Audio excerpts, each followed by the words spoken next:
If you're thinking about buying a short term rental property in the Tampa Bay area, you need to understand which cities are actually Airbnb friendly and which ones will shut you down fast. So let's break that down. Tampa.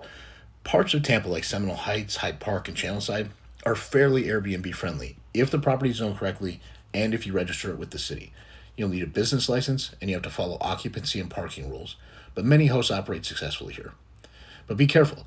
Some Tampa neighborhoods with HOAs or deed restrictions do not allow short term rentals at all, so always check before you buy. St. Petersburg, things get a little more complicated. Downtown, Old Northeast, mostly not allowed.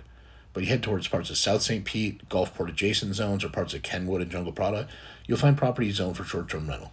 Just remember, St. Pete has a strict distinction between hosted and non hosted stays. You have to be the primary resident and have the home designated as a full time rental with a vacation rental license. Then we've got places like Madeira Beach, Treasure Island, Indian Rocks Beach. Those beach towns are some of the most Airbnb friendly in all of Florida. Many properties are already zoned for short term rental, and some condos even allow daily or weekly bookings. Investors love those areas, but the price tag usually reflects that. And then meanwhile, you have cities like Clearwater, Dunedin, and Safety Harbor with really strict regulations or outright bans on short term rentals in most zones. In Pasco County, just north of us, rules can vary street by street. So what should you do?